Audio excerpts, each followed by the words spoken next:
Hello, welcome, Cabbage here. So we're not going to be talking about any particular game in this video, but it'll apply to most mobile games, which are updated over the course of months and years. But I've seen the term power creep misused enough times lately that I think it is worth taking the time to define it. And usually if people misunderstand a concept, it's not that big of a deal, you can just leave it alone. But some people will misinterpret what power creep means, and they'll get upset or disappointed about something when there's really no cause. First of all, here's maybe a shocking statement, but power creep is neither good nor bad. Instead, it is necessary. It's the way that developers handle power creep that can be good or bad. Good, it can keep a game feeling fresh over the course of months and years, but bad, it can maybe leave a segment of the gaming population feel like they're getting behind. This usually happens to the free-to-play or casual crowd. But if power creep is very bad, even the whales are going to feel that. And second of all, here's maybe another shocking statement, but there are multiple types of power creep, and maybe two main types. I'll call them user side and game side. And then a user side, that's the stuff that users get and build up. So units, equipment, vision cards, espers. And then a game side is the difficulty of bosses and missions and stuff. And so little by little, stuff on the user side will get more powerful, characters and vision cards and stuff. And then ideally at the same time, kind of at the same rate, the game side will get more difficult, the bosses and the missions and stuff. And so ideally, the users, if they're keeping up, they will always feel challenged, but it never gets to an extreme point where you need this unit with this equipment, with this vision card, with this esper, or you can't beat it. That's game side power creep kind of gotten out of control. And then on the company side, they have to manage power creep so that they continually encourage players to spend and pull. And then hopefully the amount that the players spend is enough to keep the game afloat.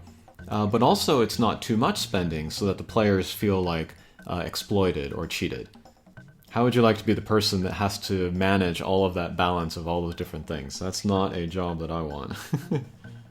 And so people that are being free to play in order just to spite the company are really just spiting themselves in the long run. If a company can't make enough money doing things the current way, they're going to have to squeeze somewhere. That might mean cutting staff, so that would mean maybe worse translations, worse customer service, more bugs. It might mean increasing the rate of power creep so that you get people to pull more. It might mean fewer collaborations, since those are expensive to set up. It might mean fewer rewards in games so that you can make players need to buy more. It could also mean just pulling the plug on the global version of the game. These are all measures that I have seen taken by different games over the years because a game wasn't doing well enough. And let me clarify here, since I'm sure that some people are going to be upset because they misheard me. I'm not saying all free-to-play players are hurting themselves. I'm saying that the free-to-play players that are doing it to spite the company are doing it for the wrong reason. And I'm not asking you to like the company, I'm not asking you to like what Gumi is doing, I'm just asking you to see it from their point of view, kind of understand the reality of the situation, and then throw a few bucks at the game, if you can afford it, if you want to. Bad power creep is too rapid and or too extreme. Too rapid is a new unit comes out, and then it's at the top of the meta for a week or even a month, and then a new one comes out that just obsoletes that old character. And then too extreme is too much of a jump between the old meta and then the new character or whatever that is released. And it's so powerful that you just ignore everything that's been released up to then, and then maybe you even ignore future, near future releases coming. A good example of that was a global exclusive unit in Brave Frontier. I didn't play that game, so I don't remember the name of the unit, but that was something that happened. And then other examples of games with bad power creep, that's either too fast or too extreme. Unfortunately, it's a lot of Gumi games. FFBE is maybe one of the worst. But in that case, it's like the physical attackers or the physical chainers. It's almost like every 2 weeks. The last one is obsoleted by the new one. And then like on the game side, you know, the new bosses, they can't be beat unless you have one of the more recent DPSs, just because they're that strong. And so people that are looking at War of the Visions with other Gumi games in mind, I can forgive them for thinking that power creep is a problem here. But I'll explain later why it's not that much of a problem in War of the Visions right now. Other bad examples are Brown Dust and Metal Slug Attack. Haven't played those either, but I hear they're pretty bad. Good games with good management of power creep. Epic 7, I've heard good things about that. And then Dragon Ball Legends, when I played that, that was pretty good. And then the gold standard I feel like is Monster Strike. I don't know how they do it, but you know, they keep raising the levels of the characters and then also the difficulty of the quests. But they always release new quests so that like it's doable with the old kind of legacy units, but it's made a little bit easier with like the new hot unit. And then like a few months pass, and then like people can play that quest more easily with the characters that they have.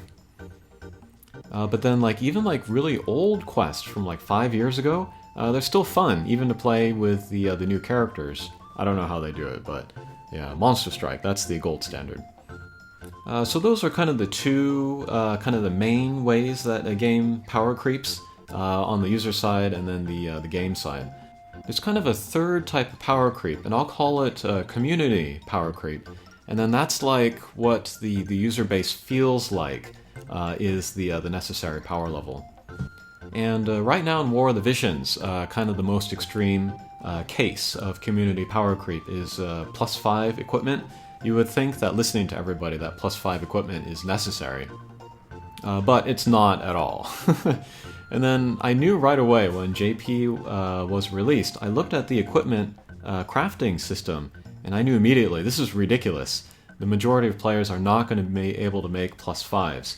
And so if the developers, if they design PvE so that it can only be beat with +5 equipment, they'll be shooting themselves in the foot. They'll be making a game that's too difficult and nobody's going to like it. And of course it turned out that PvE does not require +5 weapons, so... And yeah, let's face it, PvE is the real game. PvP is just for laughs. You know, you can get to rank 1 and you're still getting like non-unique rewards. You're getting 0 game progression, so working on your account so that you can beat all PvE content, that's the smart way to go, I think. That doesn't mean it's a waste of time to make the +5s now. You'll save yourself the trouble of having to make it later. And then there probably will come a time when you will need +5 equipment for PvE, but that might be like a year out or more. But it's sad because, you know, because of the influence of that community power creep, how many people have quit the game because they were just overwhelmed with trying to farm the +5 equipment when it wasn't necessary. And so that's why it's important to understand power creep and then understand where it is important so that you can assess like what you really need to do for yourself. Alright, so that was a bit of a tangent. We can get back to talking about actual real power creep. And then so how does it work in War of the Visions? To be honest, it hasn't really happened yet, to a major degree anyway. One recent mind-blowing example that I heard of somebody misunderstanding power creep was somebody saw on Reddit, of course, somebody saw that the Halloween Leela and Rairu units, they got a new master ability, which would buff the entire team, or other characters of the same element. And they're like, this is power creep, all of those old Earth and Wind units are now power crept. And I'm like, oh my god, like this is the opposite of power creep. Power creep is when a new release like does something better than an old release, like obsoletes that old release. But instead what these new master abilities are doing is that they're buffing these old characters. They are encouraging to use these old characters more, and encouraging you to use mono-element teams. And so new does not equal power creep. Different does not equal power creep. It's better that equals power creep. Another comment that I saw looked at the new vision abilities of the new vision cards that are coming out in JP, calling that power creep. That is also not power creep. That's just something new and different. It would be power creep if, like, a new vision card came out that did all the same stuff that Trousseau does, but with like higher stats plus a vision ability. That would actually be power creep. And so, like Mediana, she is not power crept by Irudita. She is not power crept by Halloween Leela. She's not going to be truly power crept until there's another ice element mage that does more damage, or does stuff faster, or survives better. And then even once that unit comes out, since we can only have one copy of every unit in our solo accounts, you can use those characters together in order to build chains. So the way that War of the Visions is designed, there's a lot of stuff in there that kind of acts as a buffer against power creep. It's like inherently resistant to power creep. That's where all the elements and the jobs and then the attack types come in. And so with Brave Exvius, you have your super power creep with physical chainers, where every one is just, better than the last. But with War of the Visions, you have all of these different jobs and elements and attack types. And so each of these like little stacks gets built up little by little by little by little. And so power creep is very well managed that way. And then so far in War of the Visions, there's a good example of a game side power creep. And that was the Iron Giant, the Brutal Equipment quest, where you can get the golden helmet. When that quest came out, it was barely beatable by most players in the game. You were using level 79 or level 60 units, and it was very difficult to clear it solo, but it was possible. And then kind of the new exciting unit, Orlando, made that quest a lot easier. I forget if he was available to pull at that time. But that quest would kind of encourage players to pull that unit in order to make it easier. But the quest wasn't difficult enough that you couldn't beat it without him.